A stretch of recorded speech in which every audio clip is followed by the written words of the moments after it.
You're listening to the Run the Riot Podcast, where we talk about all things ultra running. I'm your host, David Terrio, and man, I'm pumped that you are here. Let's see what we can get into today.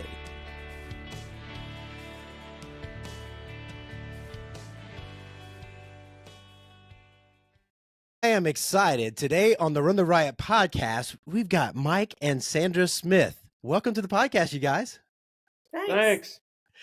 Well, I've been looking forward to this. You guys are so busy, and we had trouble getting this scheduled. So when we got it nailed down on the calendar, I was pumped up, and because I think we've got a lot to talk about. And normally, like with a lot of people who run some races, we start going through all the races that they've run. But Mike has run over 200 100-mile races on his ultra sign up. I think it says 332 right now. Yeah, we're not going to get to all the races that you've run. Good. Yeah. Do you remember all the races that you've run? Oh, bits and pieces here and there. Yeah. Well, I thank you guys for taking the time to join me on the podcast. And I guess we'll start, the best place to start, the beginning. So Mike, how did you get into this sport, man? How long have you been running these races? Okay, so I guess it depends on which one of the kinds of races we're talking about. But my dad was a runner in the 60s when a lot of people weren't running for just recreation. He was, and kind of a fitness nut. So he would drag us kids out to the track with him. And he wasn't doing anything longer than probably 10 miles or so on occasion. But we would run around the track with him on occasion. I did not do any running in grade school, high school. I was a swimmer in high school. So really came back to running probably in the early 80s. I had a friend who was deploying overseas at that time, and he was running to stay in shape. So I started running with him, and probably did my first 5K in the early 80s. So kind of got into it late, and that led to some 10Ks and eventually to a marathon, and 50 states and continents for the marathons. And then wow. That kind of moved on to the ultra distance. We had a group of 50 staters who wanted to do some longer distances. So we tried a 50 miler and then kind of stumbled into the 100 milers. Nice. So where are you from originally? Memphis. All right. And Sandra, where are you from? Well, I grew up in the Air Force, so my first 5 years was spent in a few different states, but starting at age 5 from Fort Walton Beach, Florida. Oh, nice. Okay, good deal. So you started running these 5Ks, you started doing all, the races and stuff. And it sounds like you did like a lot of people, you drank the Kool-Aid and then you just kind of kept moving forward, there's a 10K. All right, there's a 10K. And then to do the 50 states and then the continents, I had no idea. I didn't know you did that. So before that, is that in your personality when you decide to start doing something that did that show up previously as you were growing up, that you just kind of kept doing stuff and trying to see how far you could push it? Or did that develop when you started running? Did you just kind of fall in love with it? And probably when I started running, I can't pinpoint any other thing athletically. Like I did some 1 mile events when I was swimming, but nothing really what you consider ultra distance in the swimming world, mostly sprints. So no, I can't think of anything that I really got too wrapped up in pushing it out too far until I really got into the running. Okay. So you started running, you doing all these the marathons because you fell in love with the marathon distance. That's kind of like, a common story. I did a bunch before I started doing ultras. And when did you guys meet? Sandra, where did you fall into this craziness? Gosh, we were both working at Montgomery Ward in Mobile, Alabama. And when Mike and I met, he wasn't running. Okay. We I think we worked all the time. We didn't have time to have any running. So his running career really started a lot later than when we first met. We've been married almost 44 years now. So Oh, that's awesome. the first probably Congratulations. 20 That's of that, great. there was no running involved. Yeah. Yeah. Very little. So yeah, so you didn't know, you didn't sign up for that. Yeah. I tell my wife, I say, you knew what you were signing up for when you married me, because I was running already. But Yeah, I didn't know what I was signing up for, and even when I signed up for it, I didn't know what I was signing up for. Yeah, it grew. It got, yeah. Well, what did you think about, like, so he starts running, and when he starts, you know, the marathons, okay? Because doing a marathon is one thing, but then deciding to run all 50 states, and doing all the continents, from your perspective, what did you think about that? I thought it was great. It's a great way to see the United States for sure. And Nice. then when he started doing, when he finished the states, I said, "So what now? Are you going to go run on the moon?" He goes, "What do you think about Antarctica?" I went, "I'm in." I love it. I love it. So even though I'm not a runner, I love the travel side of his running. That's really my favorite part. Oh, that's cool. So I love that. So you just kind of embraced it and said, I'm gonna support him in his running and get to travel. Now, I guess you were young with the Air Force and stuff, but did you do a lot of traveling before? So you just like, now I get to travel more, or this was your opportunity to let's go see some stuff? We didn't travel that much. We're both scuba divers, so our big thing, we take a big dive trip every year, and that was about it. I'd take my when you're working, you're counting vacation days. So yeah, we normally do a long dive trip, and that left me about a week's worth of vacation to parse out for the rest of the year. So we didn't do a lot of travel back then. And then when he started doing these marathons, the company that he worked for, he traveled a lot for that. So he goes, "Oh, I'm going to be in Pasadena. Let's see what kind of marathon is in that area." And so I think he managed to work a lot of that around his business trips, which really helps on the financial side of running. If your company is sending you there for work, and you can throw in a marathon that weekend.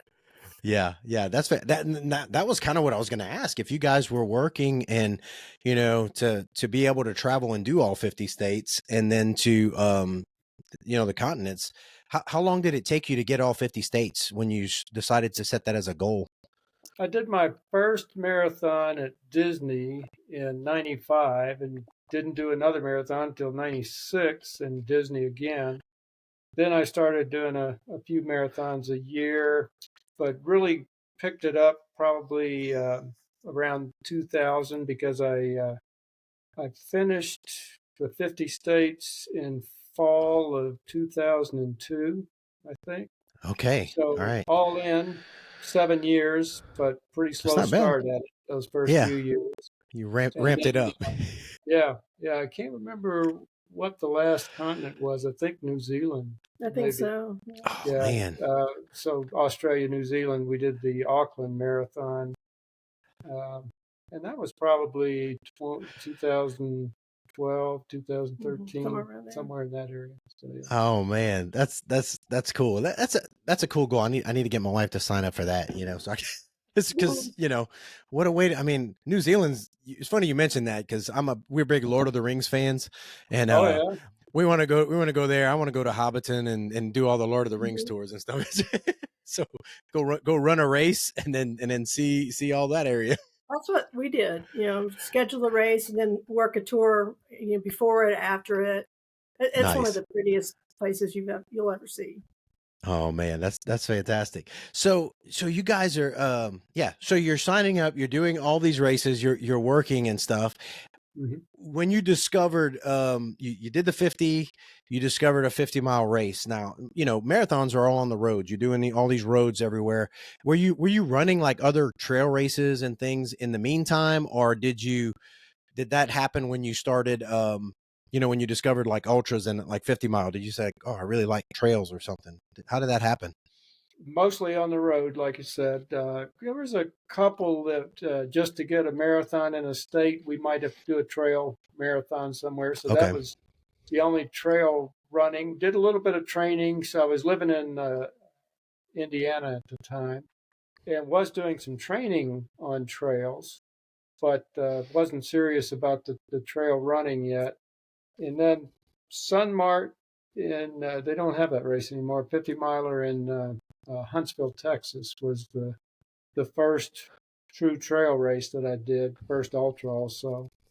And so Yeah. we certainly ran on trails then, but I didn't know anything about the conditions on the trails. I was probably running in road shoes and Yeah. just hoping to get through it. So how did you do on, when you go from, you're almost twice the distance now on running 50 miles. So how did you respond to that? I know you had a lot under your belt, so, you can run, but how did you do?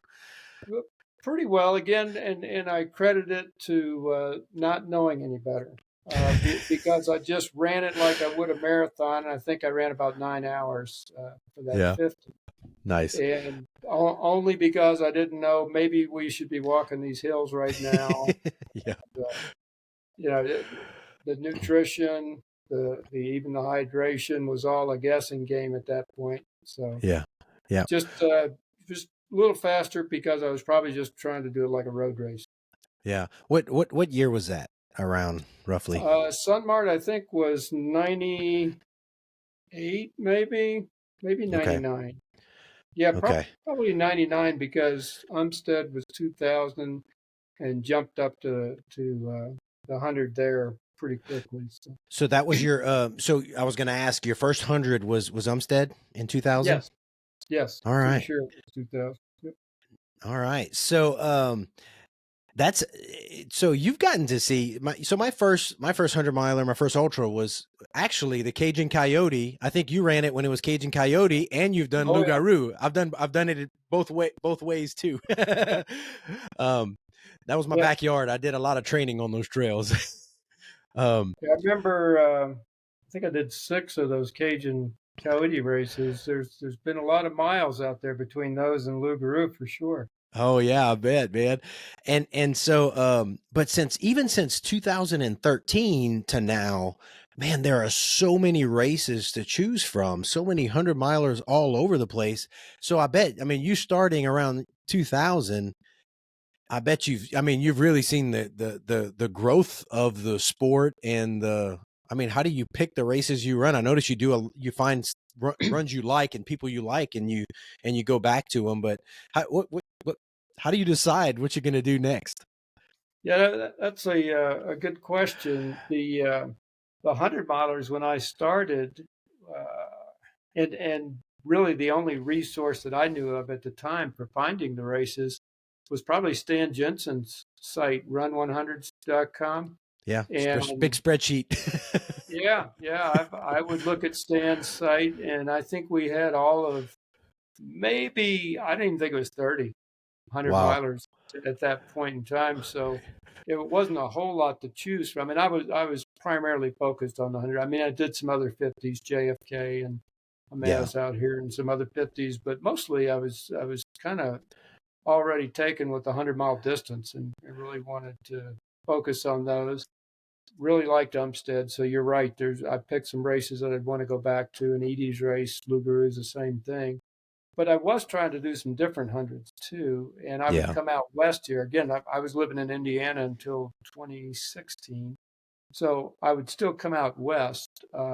Pretty quickly jumped into Badwater in 2002, so was used to, and that's road, so it wasn't really trail, but got used to the distance a little more and started adding some other hundreds after that. Wanted to get into hard rock and western states, obviously, so started trying to get through those lottery processes. But I like to pick different ones too. There's a few I like to go back to, but like this past 2 weeks ago, I guess, was Orcas Island. Never been on that island and run that 100. That's a really great neat race out there.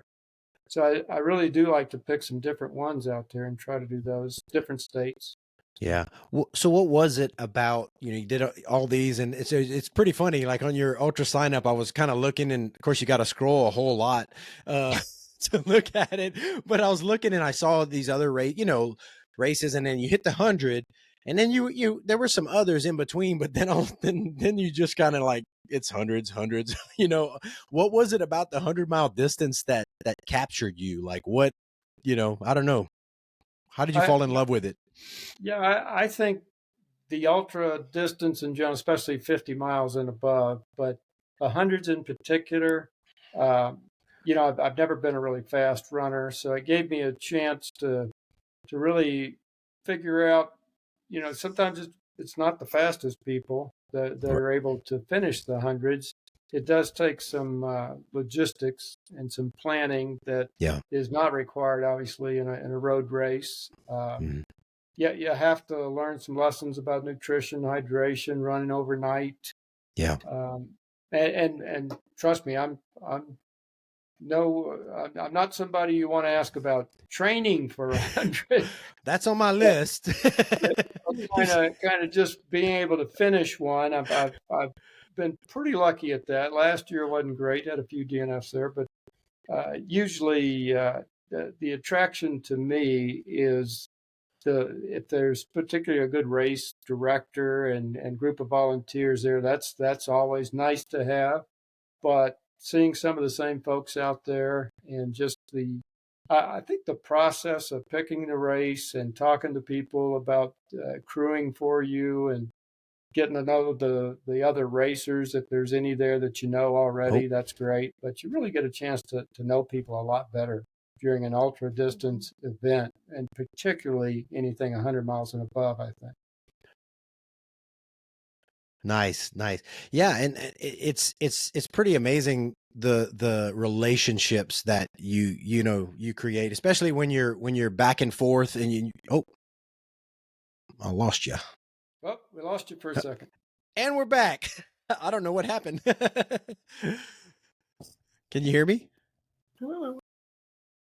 No, yeah, we've got you. Can you hear us? Yeah, I can. I think there's a little bit of a delay, but we'll figure it out.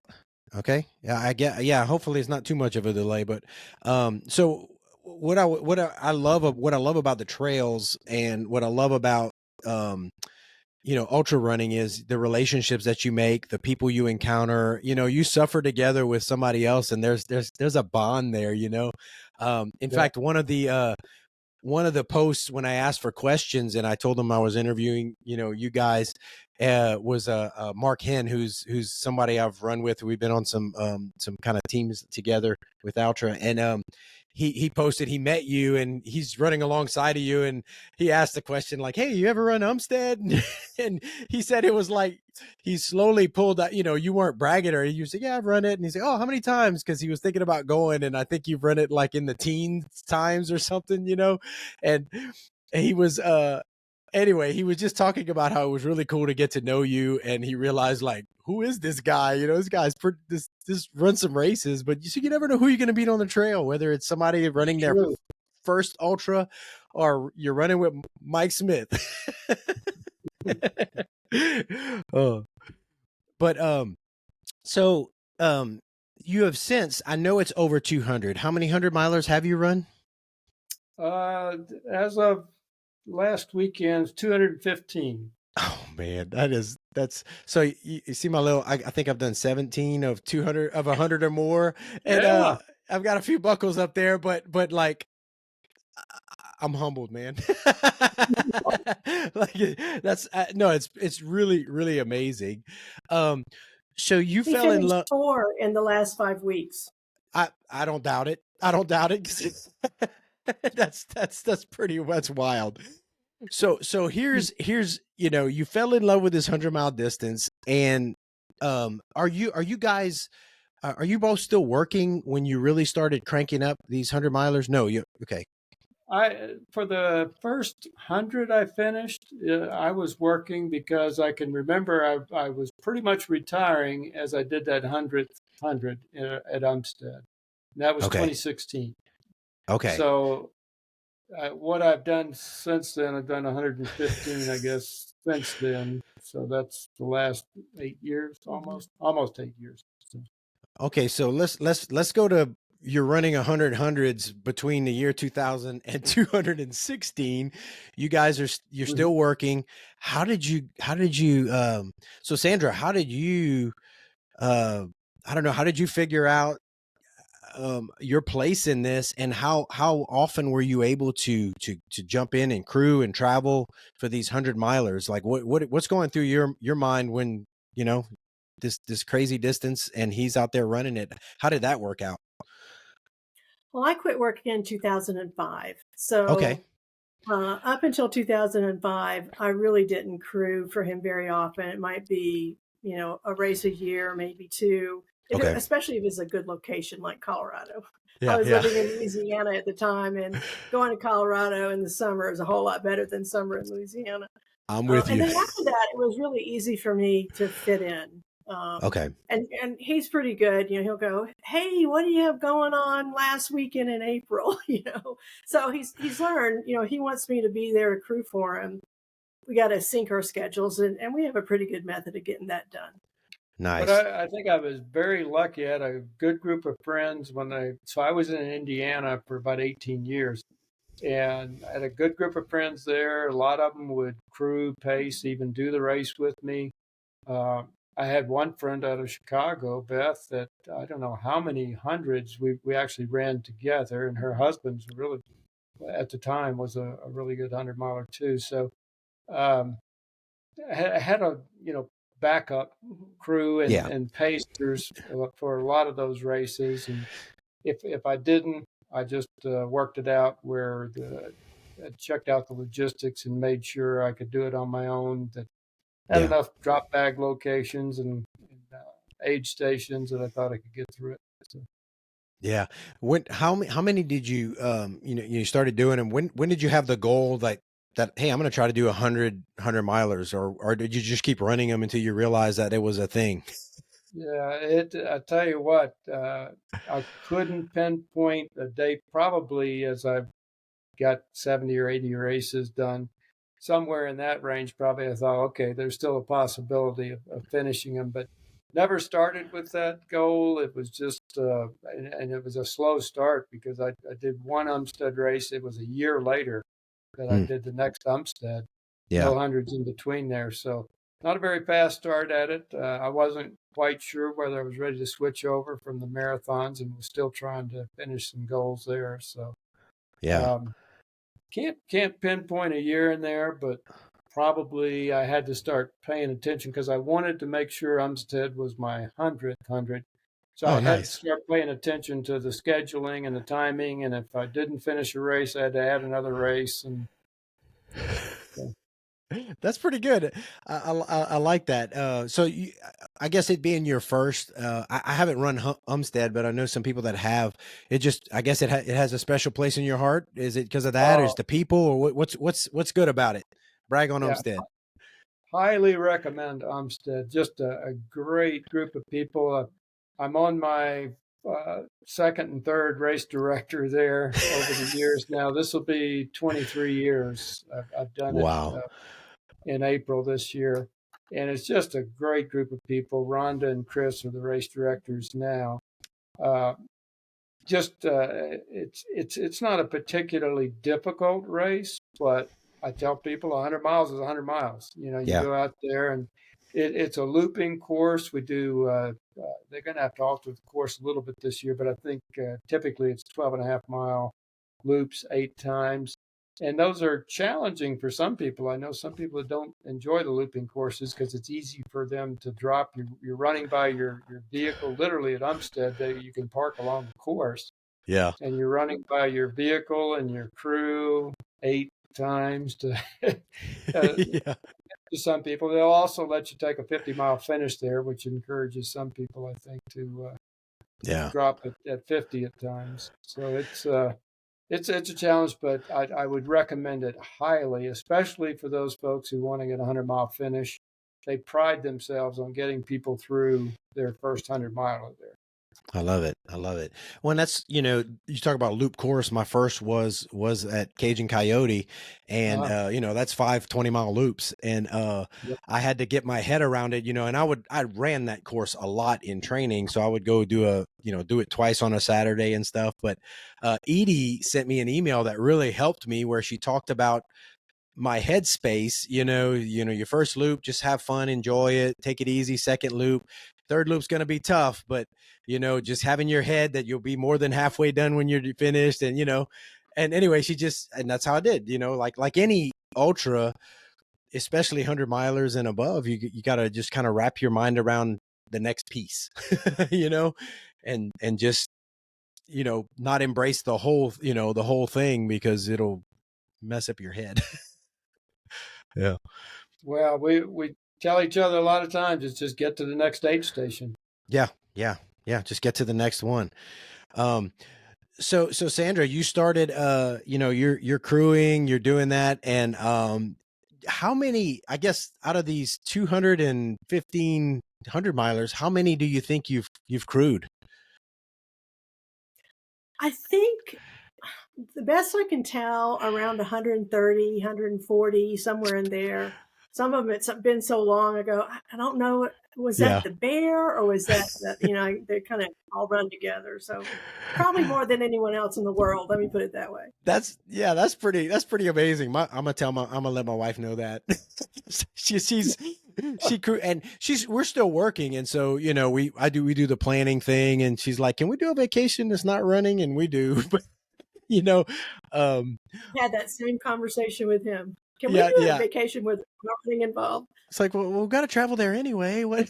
Might as well run. Be a race about that. Yeah. It's the efficient thing to do. It's the studious thing to do. We're being a good steward of our finances by running while we're there.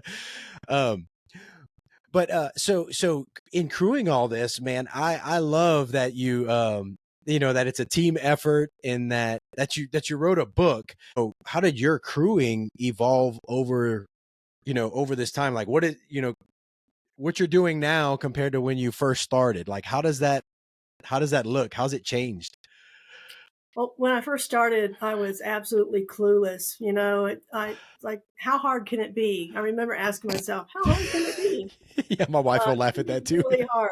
Yes. And so there's I don't go to a race that I don't learn some little lesson when I'm crewing. And they're not as frequent as they used to be, but understanding what you're getting into in terms of terrain, conditions, potential weather situations, what kind of supplies I'll have, what kind of vehicle I need, how often I'm going to see them, how long it takes for me to drive to an aid station. There are some races that, I have equipment that I spend the night out in the truck.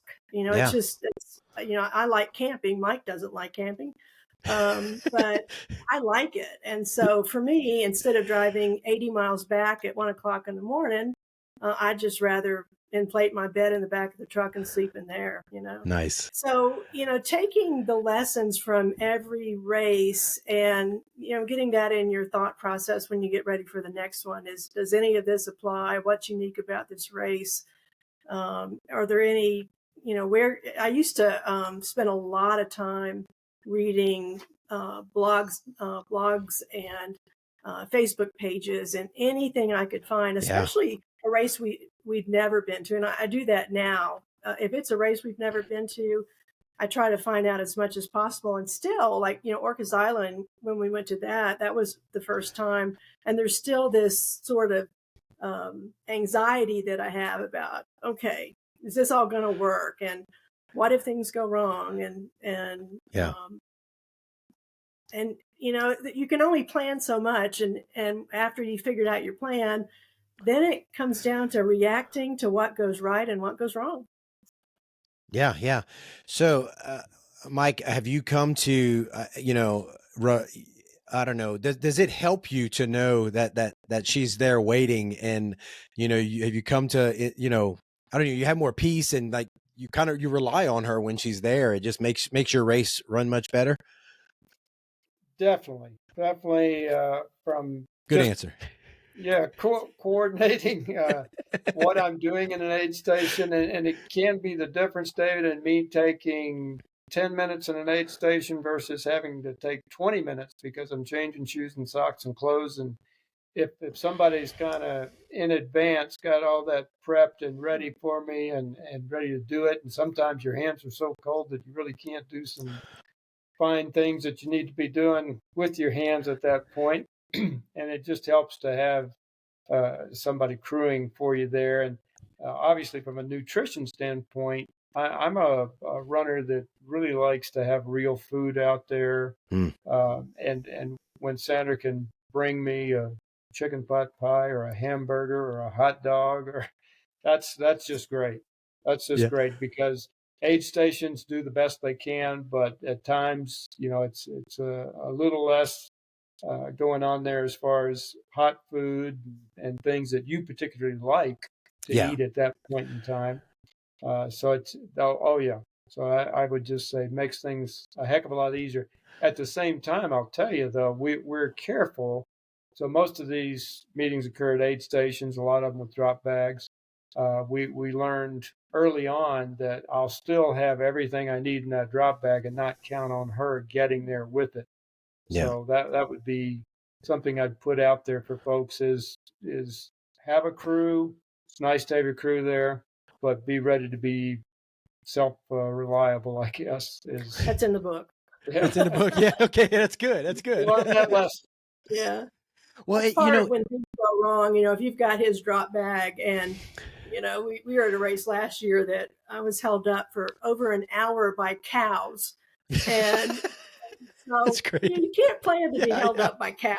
Yeah. So he always has everything he needs to keep going, just in case something happens, whether it's cows, I'm lost, whatever. So I was going to say, Mike, how many times has she left you high and dry at an aid station?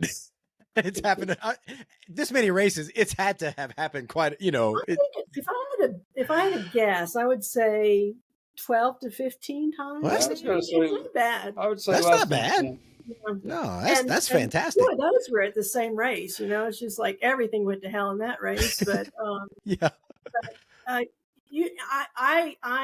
My idea of being on time is to be early in anything. I'm just a habitually early person. Yeah. So for when I figure out what's going on with his pace chart, I always allow at least an hour before I think he might get there. And there have been times when, I get there, I get set up and go, okay, now I'm going to read my book for an hour, and here he comes, You never know. You just never know. Yeah. I'm notorious too often, but everyone I do just drives me nuts. Yeah. Unless it's something like cows that you can't plan for. Yeah. And that's just the way it is. And well, here's the other question. So I was going to ask Mike that. And so Sandra, how well does Mike keep a positive demeanor at when you see him at aid stations? Is he he seems like a pretty positive guy. Does he stay pretty positive when he's running all these races? Mike is very even keeled and positive. I'd say I'd give him a 98% rating. There's always that 2%, Yeah. Well, nobody's perfect. And I know if I were in some of the conditions that he has raced in, you wouldn't see me being nice to anybody. I'd be in my car going home.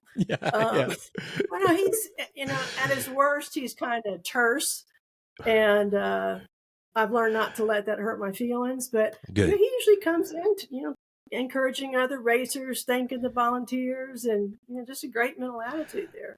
That's good. So some of the racers, some of the athletes that I coach, I've had meetings with their crew before to prepare, especially when it's like this their first 100-miler and their crew is like their family. And so I talk to them about, okay, they might say some stuff, they might act a certain way.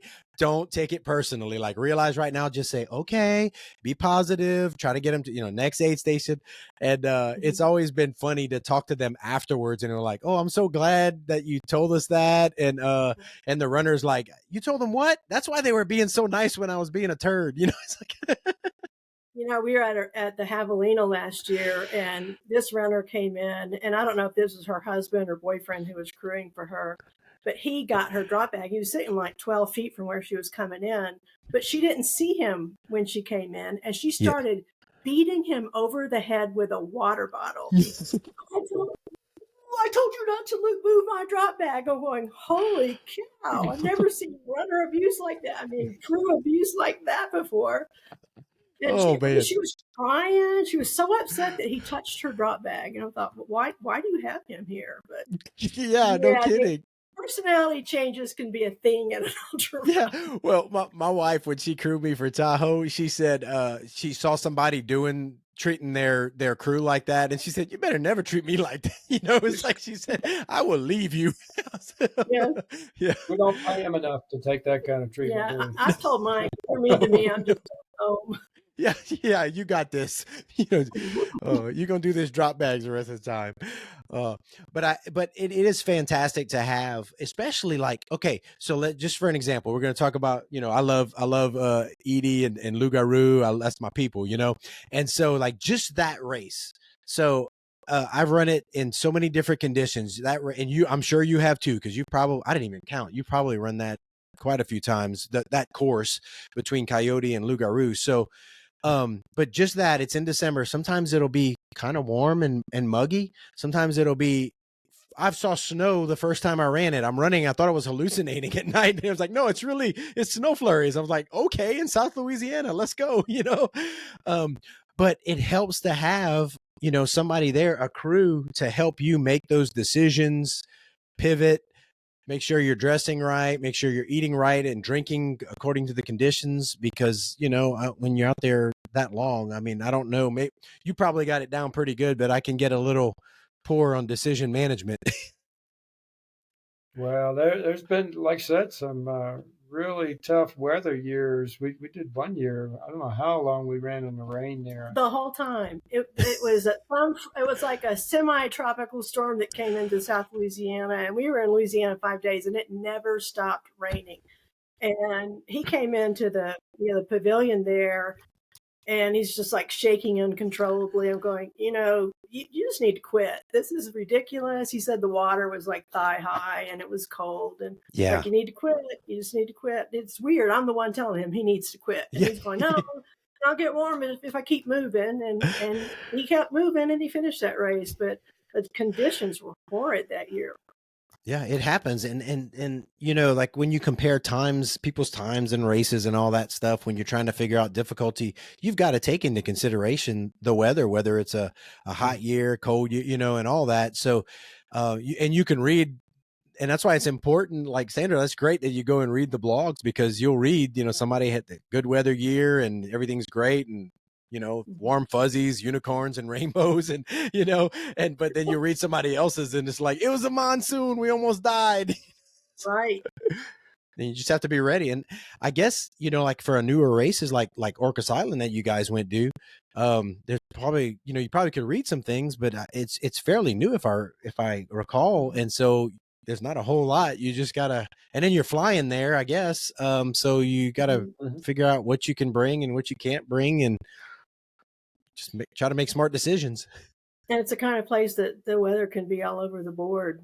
And Mike did this race in Mississippi this weekend. Tell me about your swimming at the race in Mississippi this weekend. I saw some of those pictures out there, man. Yeah, tell me about those creek crossings, Mike.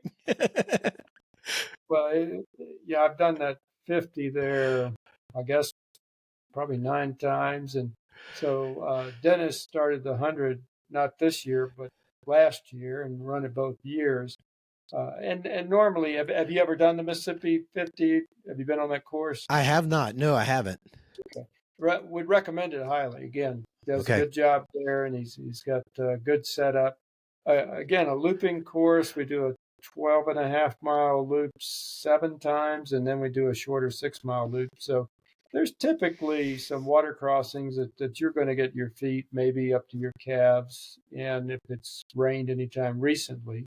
Yeah. But they had pretty much a downpour there. It's a noon start, and we got up that morning and looked outside, and it was just pouring. I mean, it was frog strangling rain, and for hours. So the creek crossings that would have typically been, at worst case, at your knees were actually up to our necks, and some people were, and I did have to swim a little bit, not so much the depth, but the current and the depth. Yeah.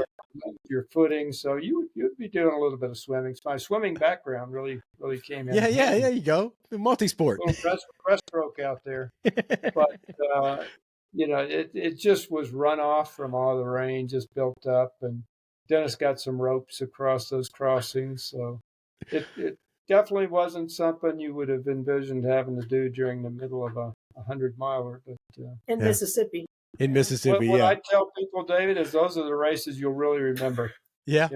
Make good stories. I jumped in and did a little volunteering at that race, and most of the runners coming in were going, this is going to make some great stories. There's only one guy who said, I nearly died twice on that loop. And Dennis encouraged him, if you're worried about the safety of it, you shouldn't go back out. And he ate, he drank, and he goes, maybe the water will be lower this time. I'm going back out. There you go. That's ultra running, man. You just regroup and go. That's right. And ultra swimming, I guess, too. Exactly. Well, I noticed, I was looking through, and you said, so I have to say this, and I don't know, you did run Western States, right? A couple of times. Okay. Yeah. The last time was part of the Grand Slam, I think, in 2014. And really, that's the only reason I probably did states that year is because I wanted to finish the slam. Okay. Yeah. I saw the slam combined time that was up there. And I want to ask Sandra something when she comes back. I know she got up because my wife, she's crewed me quite a few times. And she said one of the toughest races to crew was Western States because of some of the places she had to drive and stuff. David, she's out of earshot right now. Don't ask her about that. She hates screwing that race. Oh, really? Okay. She hates it. She'll tell you why. But okay, it's probably the drive time and the restrictions on the crew. They're pretty sensitive about what crew can do, and so it's not her favorite. Yeah. So I think my wife heard me talking. She's in the window door right here, like got her ear up against it. She heard me talking about her crewing Western States. So she's like, and she's making a face. So, but there she is. So Sandra, I heard that you really you just love crewing Western States. I heard it is your favorite. You just like get pumped up and you're excited and you love crewing it. Yeah, you heard that, did you? Yeah. It's a fine race for sure. Yes. Yeah. I find the crewing difficult. The aid state. Anytime I have to rely on another form of transportation to get to an aid station, like I've got to be somewhere to catch this shuttle to get me to the aid station, that just adds another layer of complexity to it that I don't like. Yeah. And then my least favorite races are races that have lots and lots of people in them. When you experience an ultra run, that has 50 people in it or a couple hundred, and that you really kind of get into the vibe of it. To me, that's a lot more fun than when you're with 800 people, 2,000 people, these big races. So it's nothing against the Western States race at all, but to me, it's not the kind of crewing that I enjoy. Well, it's the nature of it. And the reason I brought it up is because my wife, she's crewed me quite a few times, and she's crewed me at like Moab 240 and the Tahoe 200. And she said, I prefer those compared to Western States. She said, I can't. Western States is so hard to crew. And so that's why I had to bring it up, because to see if it was just her or if you would agree with that. Yeah, I really need to learn to get Mike busy doing something on the days that you can enter the Western States lottery, so we don't even have to worry about that. Just get him occupied. Luckily, it's a long time between getting into that one. So. Yeah, it's tough. I mean, I got in with 2 tickets. Luckily, back in when I got to run it, and then we'll see if I ever get in again. So, looks like you guys froze up a little bit. Okay, I got you again. Yep. Yeah, you look good now. All right, cool. All right, so Mike, I hadn't even brought this up before, because we talked about you working and retiring and everything, but just so people know, like you're 66 years old. You're sick. Oh, you there? I'm here. We're back. We live out in the country, so our high-speed internet is a little bit fickle sometimes. It's questionable. All right. I'll be able to fix it up once we're done. But so Mike, you're 66 years old, huh? Yes. Nice. Yes. Which is great. Like I have to ask, like, okay, so you've been doing all these races and stuff. You're getting a little bit older now. How do you stay pretty much injury free? Like, how do you keep doing this? Pretty lucky on the injury side. I mean, all the time, little nagging things going on, but nothing that's taken me out of a race in particular. And I think one key, David, for me is that I certainly don't follow a rigid training regimen like a lot of people that do it the right way and really focus on some target races during the year and got a training block building up to it. I think I've heard more over the years, just talking to other 100-mile racers at least, about injuries that occur due to training volume and intensity as opposed to maybe just getting out there and doing a race. It seems like the injuries are occurring during the training for the most part. And I'm just kind of recovering from a race or tapering for the next race. So there's not a whole lot of training that goes on there. Well, I was about to say, when you've done 4 100-milers in 5 weeks, you just kind of recover and do the next. That's right. Yeah. Not a whole lot of running in between. So therefore, I think I've been lucky, just to get back to the injury question, less mileage for me has resulted in probably less injury. Okay. Have you do you do any kind of cross training, stretching, or anything like that? I've always, even before got into the running really regularly, always gone to the gym, usually 3 days a week in the gym. Yeah. And there was a point in time where I was trying to do some Ironman races, so I would do some biking and some swimming for those, but really I haven't done any of that since I finished the last Ironman. So not a lot of cross training in there other than the gym. I do a lot of weight work in the gym. Okay, nice. Yeah, I believe in that, and I enjoy doing work at the gym and trying to keep my body strong, and Yes. I try to keep it at least 2 or 3 days a week, and it's served me pretty well so far, and I keep everything together because we don't want to tear it down too bad. Well, I would caution anybody that's thinking about ultras, in particular, mountain ultras out west. Think about your upper body. Think about your back when you're running downhill. And when you're using trekking poles, all that comes into play, your upper body strength. I've seen some folks with some really bad back issues during 100-milers just because of the ups and downs and the pounding that you take out there. Have you ever finished one with the lean? Oh, yeah. Big time. A couple of years ago at Bighorn, they thought about even pulling me from the race. There was a little discussion in an aid station that I just managed to get out of before they could make a decision. Wait, where is he? He's all crooked down the trail. Exactly. Luckily, it was the last aid station before the finish, but I've certainly had that lean, and never exactly sure anybody's ever pinpointed the cause. I've heard it's electrolytes, but I think muscle issues and back strength can have something to do with it too. I felt it for one of my hundreds. I started feeling it, and it was the weird. And I noticed it, and it was the weirdest thing. Like in my brain, I'm like, straighten up, but it wouldn't do. And I hadn't done I had done less core work and stuff before that one, and so like I just made sure afterwards. So I figured it was weak core, weak back, which makes sense to me. But it's the weirdest thing. Like you just can't. Yep. I couldn't pinpoint anything in particular in those races where I've had it occur, whether it was hydration or electrolytes. But I agree that if you've got a stronger back and a stronger core, it's got to help offset some of that. So I just want to make sure we put a pin in this for all you guys that are out there running.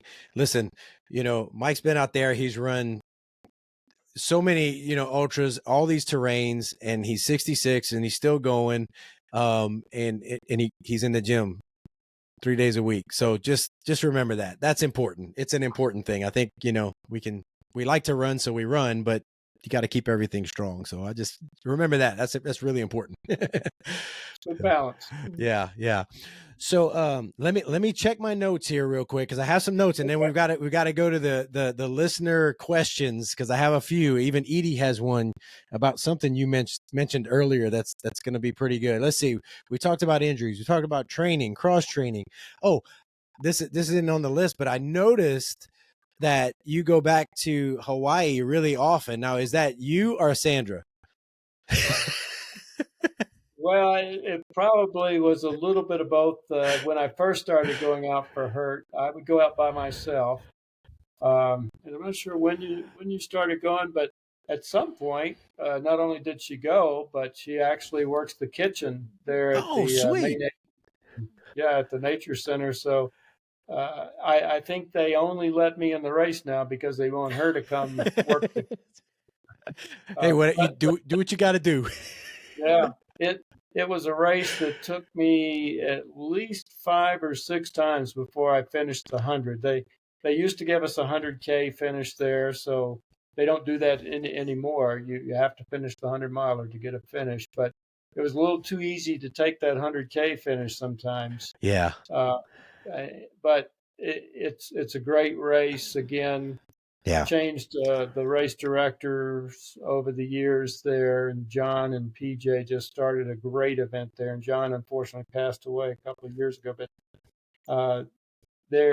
the volunteers out there, not just because my wife happens to be one of them, but the volunteers do a great job.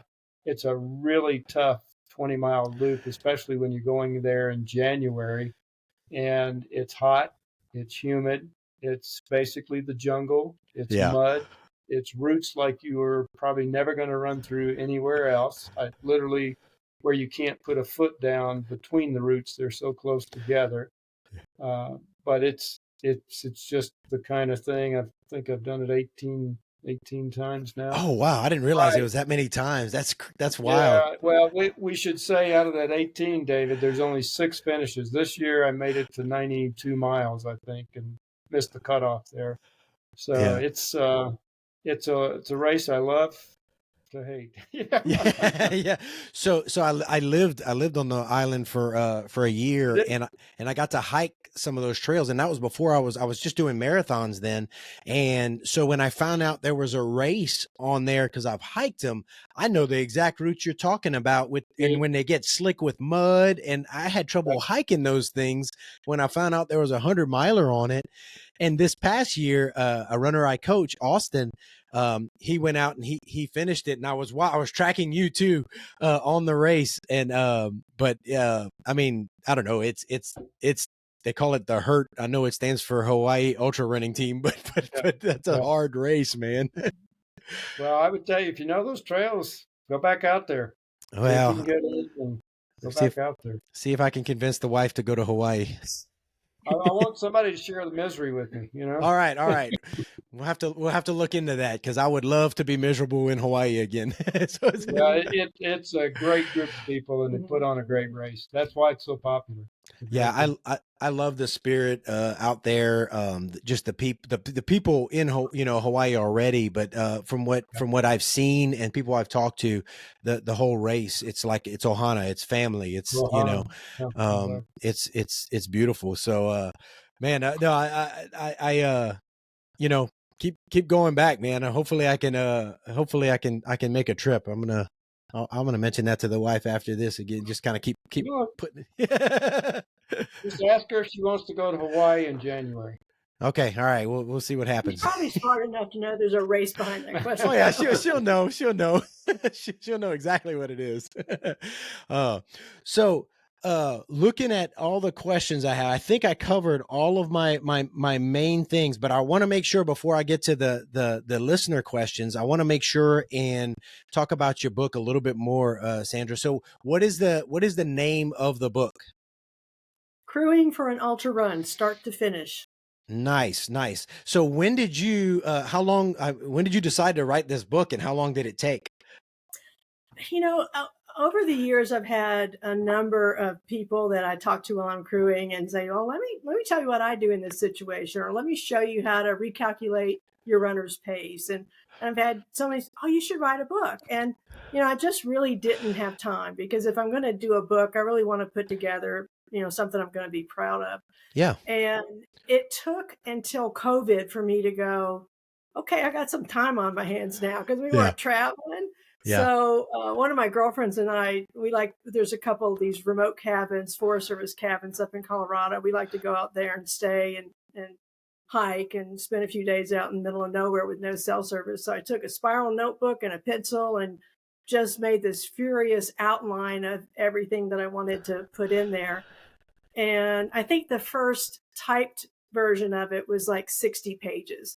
And then I would think, oh, I got to talk about this. And then I decided, I was telling someone, one of the funny stories. It's like, I think it would be fun to throw in these funny stories and also some not so funny stories.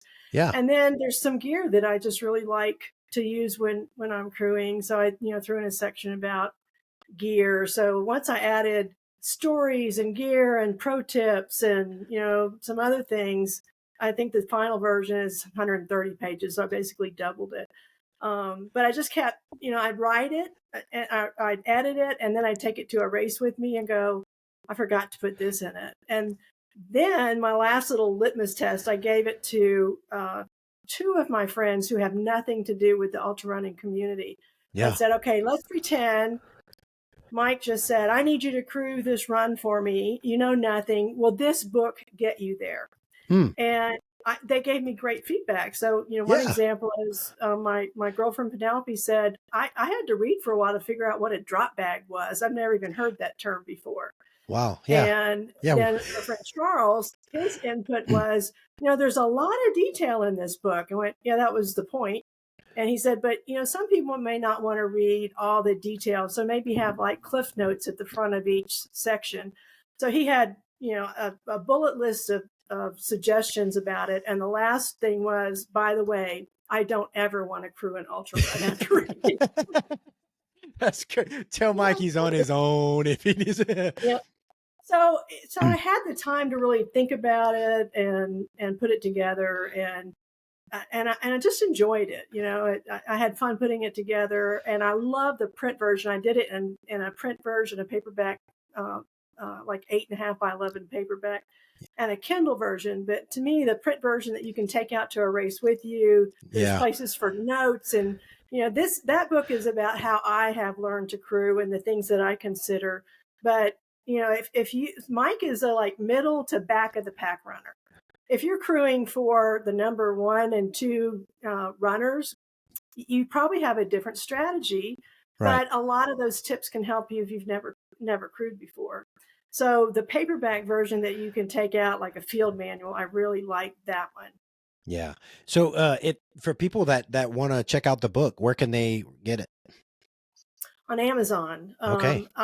I've written one other book, and on that one I published it on a variety of platforms. And what I found in the end was it was a lot of expense for other platforms where it just didn't move. Amazon seems to be the king of books. Yeah. So Amazon.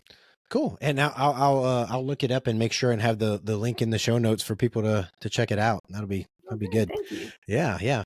So no, that's good, because that is part of, even as a coach, I want to make sure, when I'm talking people through logistics and all those things, it sounds like you end up like, and for the runner, their logistics, and I'm also trying to get them to get their crew prepared. And cause that's what I do. I do a lot of I hand my wife a binder, like, here's all your stuff, how to get places and all, cause I don't want her to get lost. And so I'm going to read your book because I want to, get tips to help my wife and get her ready. She might not, she probably won't read it, but I can tell her what it says. Sandra says this, do this. I want to take it out to the aid station when she's waiting for you and give her something to read. There you go. Exactly. To hear something to do. So, but there's some really good tips in there. There was a lady at one of the Louisiana, actually at Lougarou, who said, just the tip on how to get compression sleeves off is worth the price of the book, Oh, so that's cool. you find little tips in there. You go, hey, I never thought of that. I know I've struggled, and my wife has struggled doing that. So I'm gonna have to read the book to get the tip. I could ask you now and to give it to the people, but maybe they just need to get the ruin book. the surprise. Yeah, I don't want to ruin the surprise, but I want to know. Highly effective and very easy. Okay, page 109. That's great. Maybe I'm gonna read the book anyway. So when we quit recording, I'll ask. Okay. So I have some questions from people that listen to the podcast, and so one of them is, and it's the first time I've done this. I put out, and I meant to do it earlier. I said, hey, I'm going to be interviewing Mike and Sandra Smith in an hour and a half. So what you got? And the first question is it's Edie. So here's the question, Mike. Do you eat McDonald's during your everyday life or just when you're running 100? Just when I'm running 100. Okay, because then Fawn, another race director of Red Dirt, Fawn too. Those are my people, man. She put at this point, I think his everyday life is running 100 miles. So it's like, come back. Yeah, that's pretty good. So do you know? Good question though. Do you normally eat pretty healthy? We try. We try. Okay, that's good. It includes no fast food except for races. Yeah, if you saw what I ate during a race, I mean, I should be sponsored by Little Debbie, I think, sometime.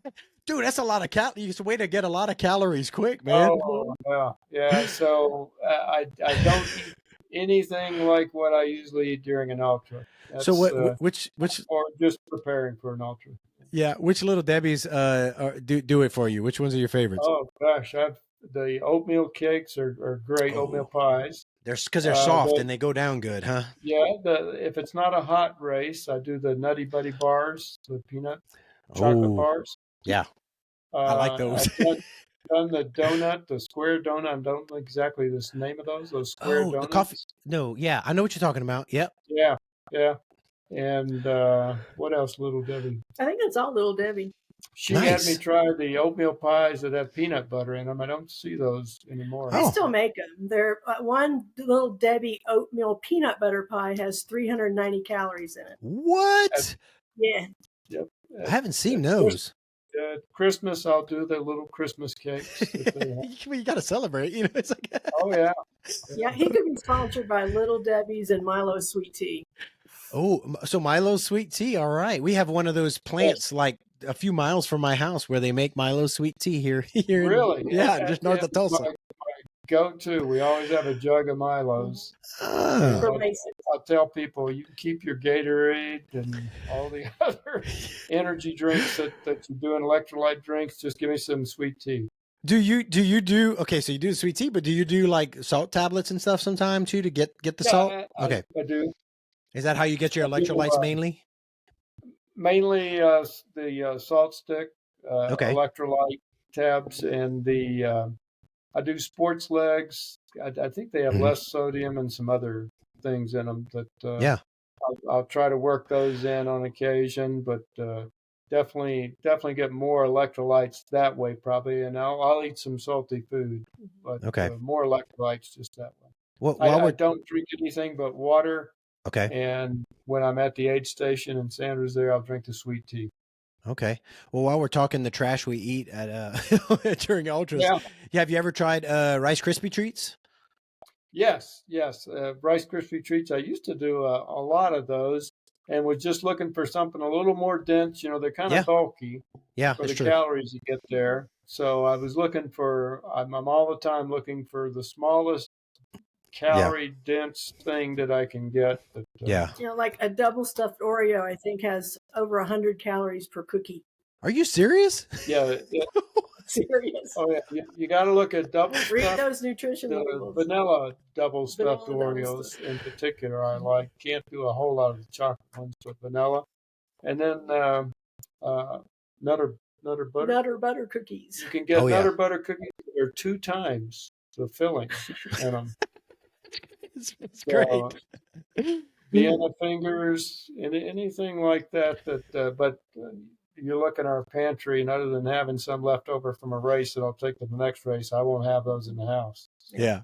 That's funny. So I had when this one airs, it'll be 2 podcasts ago. I had a nutritionist, and she's probably going to be, oh my God, you know, but you gotta get calories. You got to do it. Well, yeah, our favorite that she can bring me out if there's one around is a KFC chicken pot pie. Oh. And you talk about a lot of calories. It's like 800 calories. Protein, fat. All I can right. get one of those down. I'm good for another 20 miles. Nice. You ever tried the like Starbucks Frappuccinos? You know, I don't do coffee, but I will do the, and I say I don't do coffee on a rare occasion. In fact, Mississippi, I think I had a half a cup of coffee out there, but I do carry they're not no-dos. I think they're the Jet Alert, the caffeine pills. Okay, you do caffeine. I'll break one of those in half and can't take a whole one at a time, but I can take a half a caffeine pill. That's what I'll do when I'm really dragging at night. Okay. Well, I do the Fraps because they have about 290 calories, and then of course the caffeine boost, and it goes down really smooth, so it's usually pretty good.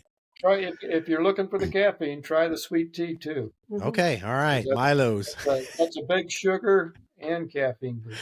Nice. I'm from South Louisiana, man. I like sweet tea, man. Yeah. That's good. That's good stuff. So, all right, I'm gonna put that on my list. Things to try. All right, let's see what other questions we've got here. I had Mark. A lot of people said they're looking forward to it. Oh, so Walter Hanloser, I'm sure you've run with him. You know, he had the record for the most 100-milers in a year. He put, I'd like to know from both Sandra and Mike's perspectives what they consider the most key crewing tip for hundreds. I know Sandra wrote a whole book on the subject, so her knowledge is encyclopedic. Is that a word? Yes. But he said, you know, so what if you had to give somebody one tip? What is the top one, Sandra? Planning. Okay. You got to have a plan. All right. So I think all the other skills just kind of fall apart if you don't have a plan to work from. And then once you have a good plan, of course, our plan is always based on a pace chart. Michael asked me, what are we going to do with this or at this time? It's like, give me a pace chart and I'll talk to you. I'm not talking to you till I have a pace chart. And so my plan all goes on a pace chart. And then being flexible and resilient when things go wrong, or it may not even be that they went wrong, you know, like in the case where he comes in, you know, an hour early than I expect him, you know, little things like, okay, now I need to recalculate his next arrival time. And how does that affect my plan? So to me, the number one thing is having a good plan and knowing how to work that plan as the race goes on. Nice. I would tell you, David, it's probably a crew that can maintain a positive attitude through their challenges and through the runners' challenges, because as you said earlier, sometimes we come in with not the best attitude, and you don't want a crew adding to that and spiral down from there. I would say a crew that's just consistent in their demeanor and performing and getting you in there and out of that aid station and whatever it takes to do that, and not complaining about how long they had to drive to get to the aid station or the fact that they don't particularly like that food that they just brought to you. They just work through all that, understanding that's what's going to happen. Yeah. As a runner, you're kind of in those ups and downs anyway, and the last thing you want is a crew bringing you down. Yeah, that's an interesting perspective I never really thought about. So for me, without a plan, all that doesn't matter. But what matters to him is demeanor and all that. That's an interesting difference in perspective there. Yeah, that's pretty good. Well, since we both know Edie, I'm going to use Edie as an example here. When it became the Loup-Garou, I was running it, and at the end of my first loop, and you're talking about how perspective and people can affect you. That first loop, it was about mile 19. I turned my ankle on a route really bad. Like I felt it pop, and you know how you kind of turn it and then you can kind of take a few steps with a limp and then you get back on it. Well, I kept limping and I was like, oh man. And so I kept going and I turned it again and it was bad. And I was like, oh man, it's a rooty trail. It has a lot of rough sections. And so I came into that main aid station and Edie was there doing something or whatever. And I said, Edie, she said, what's up, Terrio? I said, oh man, I turned my ankle really bad. And she didn't give me pity. She said, don't take your shoe off. It'll swell and you won't be able to get it back on. And I was like, I guess I'm still going to keep running. Choice. Yeah. And I was able to figure out how to keep running without turning it. And it was nasty, but I got it done. So I knew I couldn't damage it any further or anything like that. But if she would have said, oh, sit down, let me look at it, because I felt it swelling and all that. If she'd have babied me, I wouldn't have finished that race, So. It's a great point, David. And in all seriousness, there's a lot of better runners out there than me that don't finish races, and it's because a lot of times they talk themselves out of it. Yeah. They just hit that low spot and they won't work through it. They roll that ankle and they won't work through it. They let everything become much more of a problem than it really needs to be. Yeah. And you just, they need to be, and you said you're coaching people. I'm sure you're preparing them for those low spots and telling them there's going to be times that no matter how well trained you are, no matter how well you hydrated or ate or anything else, the weather's bad, it's muddy, it's water, it's whatever it is, you got lost for a little bit and you're worried about cutoffs. Whatever it is, you just work through it, because it's a long distance, and usually, unless you're really chasing a cutoff, you've got the time to figure it out and work through it. But you got to have the mental perspective to really do that. I tell people you can condition a lot of muscles, but the most important one is between your ears. 100%. If that one's not in shape, it's going to be tough. Yeah, no, that's fantastic. That's great advice. That's solid. So I'm going to ask you, because you've run so many races now. I've pretty much every 100-miler or above that I've run, I have hit low spots where I basically question what I'm doing and why am I doing it and why am I out here? This is stupid. Do you, after all these hundreds, does that still happen to you sometime? Oh yeah. Definitely. You're wondering, it's 2:00 in the morning and you're by yourself out there and you're sleepwalking and you're trying to figure out, okay, I think I got a buckle or two already. Do I need another one? And you're really just beginning to question life in general. And to me, that's some of why I do it. I like the fact that we challenge ourselves to do hard things, and I think if we taught our kids anything, it would be, don't be afraid to try hard things, and you're going to fail at some of them, but keep trying, keep trying. And I like, why do I go back to Hawaii? Well, you know what? I like the challenge out there and trying to finish that, and I definitely feel better when I'm able to finish. But I'll go back. It's tough things that you like to try to do and feel better about having done them when you're through. I told him recently, we're old now. Why don't you pick easier races? That's right. So Mike, I'm both encouraged by that even after I've done quite a few hundreds and all, I'm like, man, I should be getting used to this by now. But I'm also like, well, I guess it's never going to end, So if Mike's still having that after, over 200 races, I'm like, oh, well, I guess just have to suck it up. But that's part of what you learn to enjoy too, I guess, is the message. Yeah. In the moment, it might not feel like it, but just think of what it's going to be like when you get through going through that neck deep water and you're able to tell that story afterwards. That, gosh, I'll remember that race forever. Yeah. That's fantastic. I love it. Well, here's let's see. I did so this is from Nicole Lofton, who just broke Ann Traysen's record at the Arkansas Traveler 100. She's been on the podcast a few times. Yeah, she's fantastic. So she asked, I guess this is for Sandra. Did she ever consider just saying, nah, I'm gonna sit this one out? I not only have I considered it, I do it. Okay, all right. Every once in a while, there's a race that it's so well provisioned and so well staffed with volunteers, and he doesn't have to drive far from the finish line to the hotel. that I go, see you when you get back. You got this. So yeah, and like he said earlier, he's got a really good community of friend boys and who love to come pace and run and crew for him. So, every once in a while it'll be, a guy's trip, we're all going to Montana to crazy mountains. It's like, good, see you later. Peace out. I'm going to read a book. Yeah, I do sit them out. Yeah. And she has some other hobbies that she likes to do. So yeah, I have to get stuff on my calendar too. She likes to go out and camp all night. I like to go out and run all night. So. Yes, I thought that was pretty funny when you said that. I like to camp. Mike doesn't. I'm like, what? Wait, what? When I started backpacking, I tried to get him to backpack with me, and he looked at me and said, "I'd rather run all night long than sleep in the woods." It's like, what? So we have some hobbies that we do not share. There's some overlap, but yeah, that's funny. No, that's good. That's healthy because you do the things together, and you do the. Sandra, have you ever run a race? The most I've ever done is a half marathon, and he tricked me into it. He said, "Oh, everyone else's wives are coming. There's no cutoff." Well, there was. And I didn't train because I knew I could walk it, no worries on that.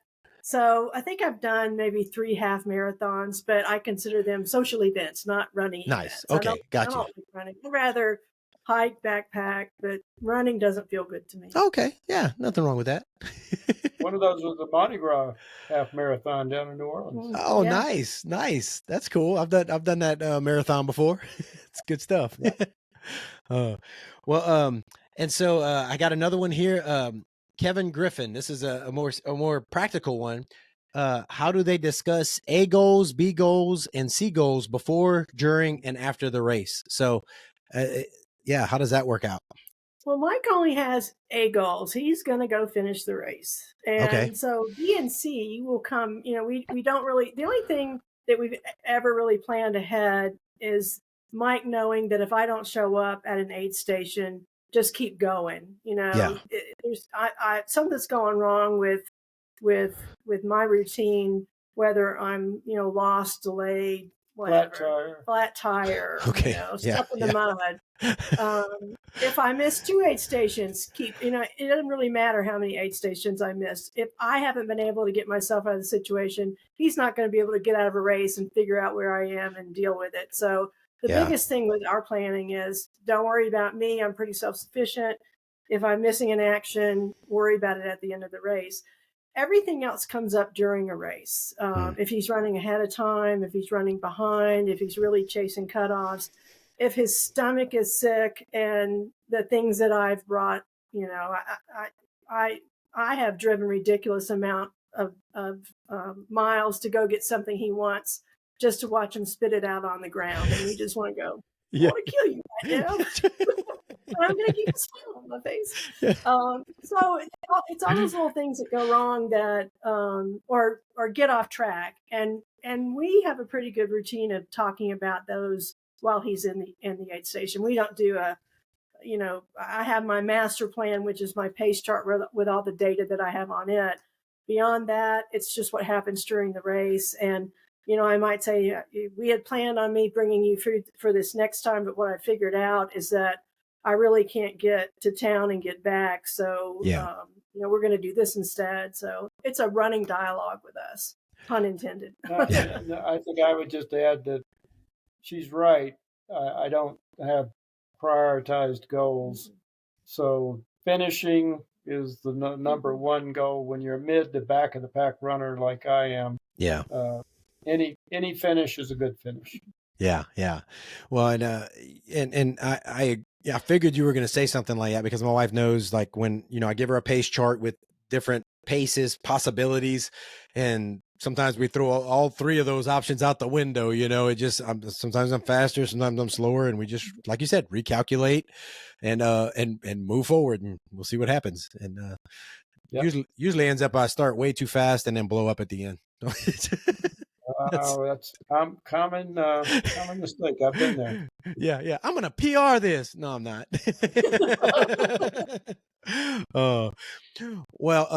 So those are the big questions that I've had on there. But I have another question that I thought of because Mike, with the way that you run, and you said you like to eat real food and all that, and you're doing all these hundreds. Have you? I didn't look. I didn't comb it because there's so many lines. But have you thought about doing a 200 miler?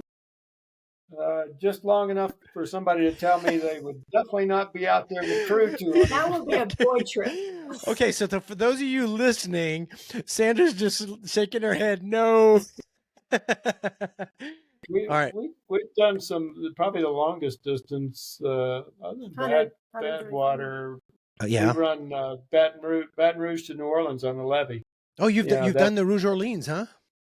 Not the Rouge Orleans, not the race, but we would get a group together and just do it kind of off the cuff. So, is that with did you do it when Edie and them did that once?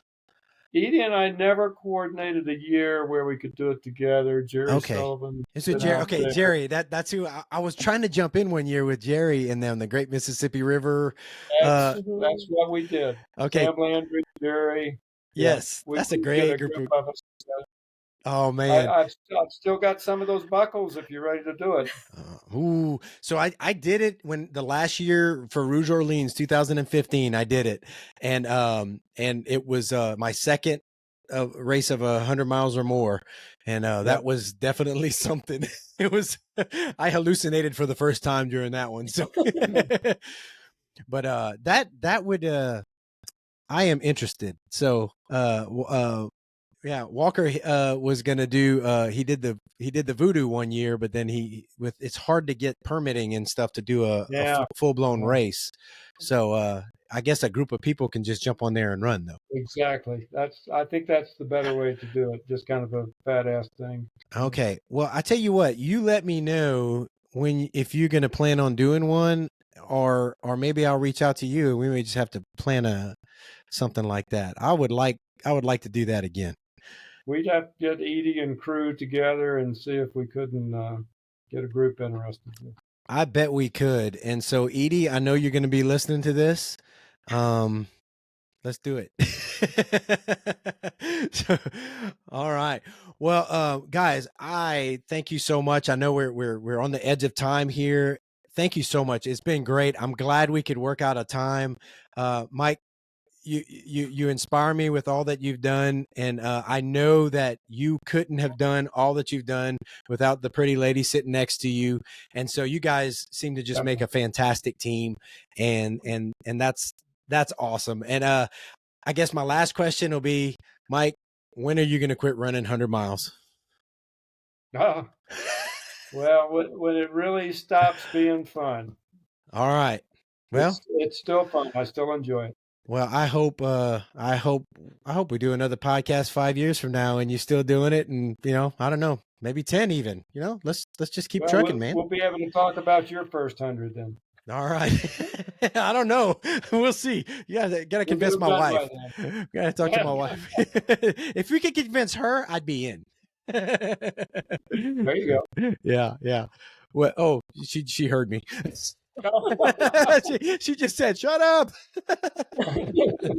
Oh, well, you guys, it's been a pleasure, and I'm sure I will see you at Mace's Hideout. I'm planning on doing that. Yeah, okay. I haven't done it yet, and so I'm doing that one before I do High Lonesome the next month, and so I am looking forward. Maybe we can share some miles, brother. Sounds good.